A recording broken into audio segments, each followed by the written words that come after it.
You might be asking yourself, from where do we get oil and gas? Well, oil and gas are stored in rocks called reservoir rocks. These rocks are not just solid body, they contain voids or fractures between their making grains, in which oil and gas are stored under high pressure.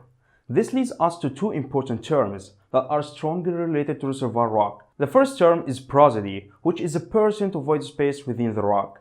The second term is permeability, which is a measurement of the ease of which fluids can move through the rock. A good reservoir rock should have high permeability and porosity. But from the previous description, reservoir rocks are not capable of holding hydrocarbons in place, as they may migrate anywhere else, as they migrated from the source rock before accumulating in the reservoir rock. So, what prevents them from migrating again? Or we can ask this question in another way. What traps hydrocarbons in place?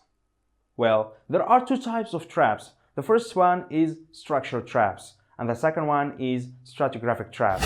Structural traps are formed as a result of changes in the structure of the subsurface due to processes such as folding and faulting, leading to the formation of anticlines, faults, and domes.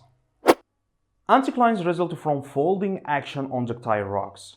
The same effect happens when you try to fold a sheet of paper. What provides a trap here is this formation. This is impermeable clay formation, which is going to prevent further migration of hydrocarbons. The best location here to drill a well that will give you the highest production is the crest of the anticline. This is a place where the greatest volume of hydrocarbons will accumulate.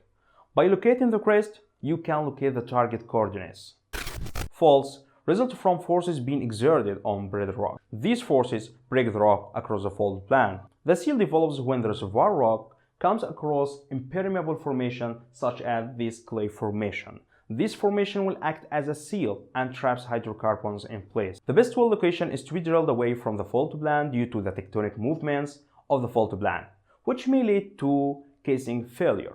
Sometimes we are forced to drill a directional well in order to avoid drilling a well across the fault plane. Salt domes provide a good trap for hydrocarbons. They are just an intrusion of salt, which causes deformation of rocks. Wells should be avoided to be drilled across the salt dome, as it's a mobile, non-stable formation which tends to close again after being drilled. This may force us to drill a directional well in order to avoid drilling through salt domes. Most of our current oil wells are being produced from this reservoir, and these are easily identified by different survey means. Stratigraphic traps are formed as a result of lateral and vertical variations in the thickness, texture, porosity, permeability, or lithology of reservoir rocks. Examples of this type of traps are an unconformity trap, a lens trap, and a reef trap.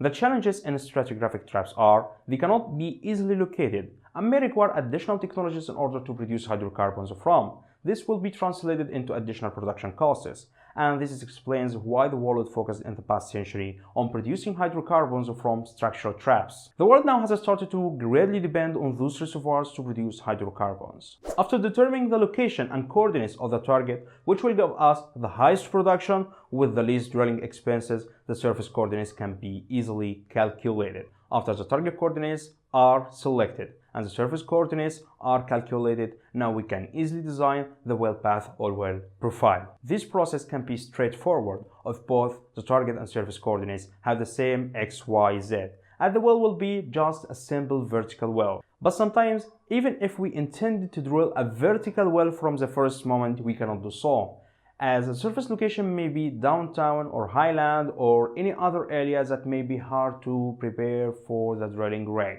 So we go for the direction drilling and we change the surface location, and this can have the effect of changing everything we planned for. Now we have to select a new surface location that makes the directional work easy and reduces the drilling expenses. The well may be intended from the beginning to be a directional or a horizontal well. This makes it easier to select surface location for the well, but the coordinates must be calculated carefully to avoid missing the target.